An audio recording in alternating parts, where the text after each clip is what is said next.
Some years ago, I stumbled across a simple design exercise that helps people understand and solve complex problems. And like many of these design exercises, it kind of seems trivial at first, but under deep inspection, it turns out that it reveals unexpected truths about the way that we collaborate and make sense of things.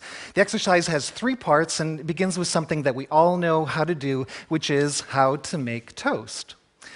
It begins with a clean sheet of paper, a felt marker, and without using any words, you begin to draw how to make toast. And most people draw something like this. They draw a loaf of bread, which is sliced, put into a toaster. The toaster is then deposited for a portion of time.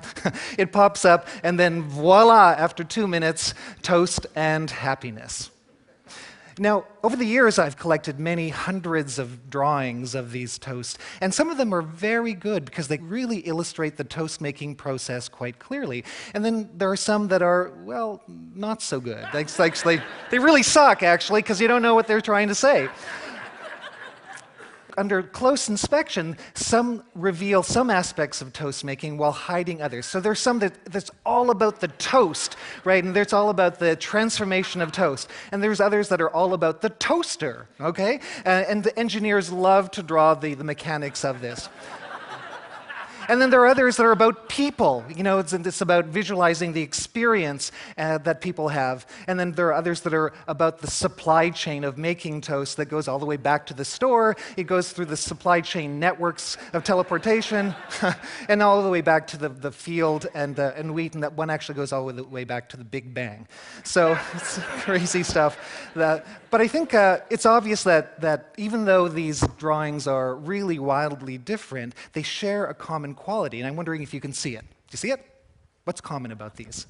So most drawings have nodes and links. So nodes represent the tangible objects like the toaster and people, and links represent the connections between the nodes.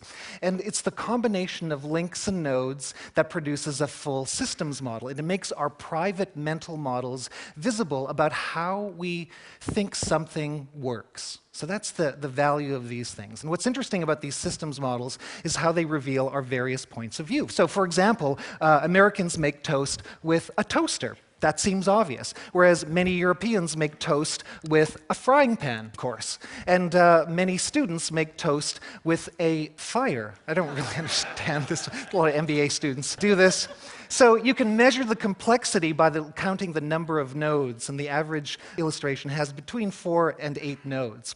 At less than that, the drawing seems trivial, but it's quick to understand. And more than 13, the drawing produces a feeling of map shock. It's too complex. So the sweet spot is between 5 and 13. So if you want to communicate something visually, have between 5 and 13 nodes in your diagram. So though we may not be skilled at drawing, the point is that we intuitively know how to break down complex things into simple things and then bring them back together again. So this brings us to our second part of the exercise, which is how to make toast, but now with sticky notes or with cards. So what happens then?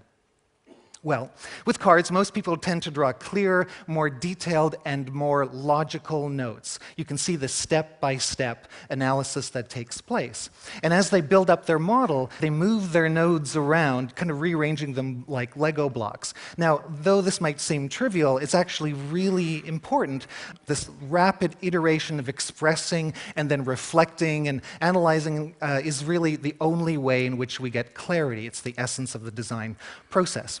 And system theorists do tell us that the ease with which we can change a representation correlates to our willingness to improve the model.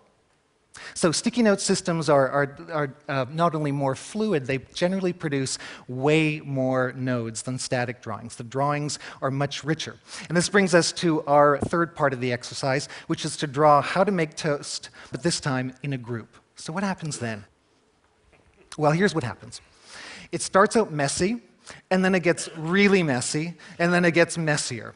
But as people refine the models, the best nodes become more prominent, and with each iteration, the model becomes clearer, and because people build on top of each other's ideas.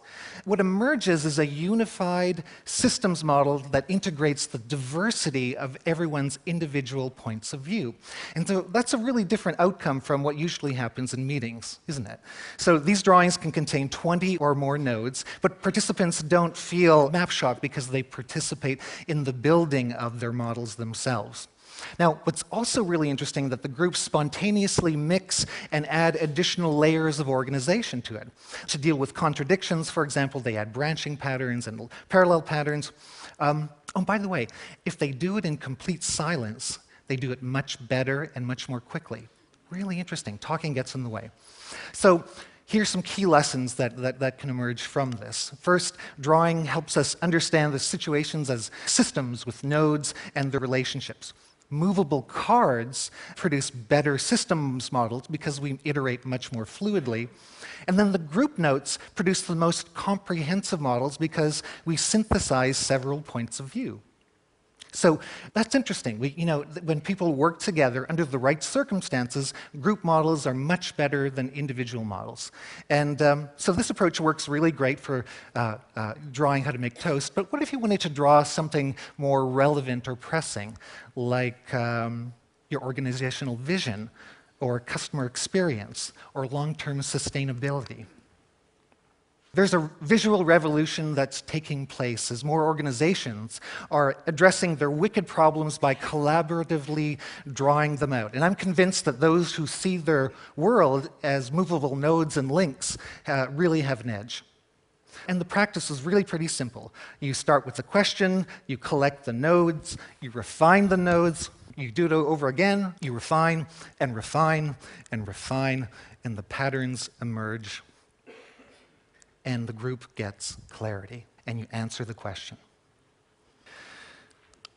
So this simple act of visualizing and doing it over and over again produces some really remarkable outcomes. What's really important to know is that it's the conversations that are the important aspects, not just the models themselves.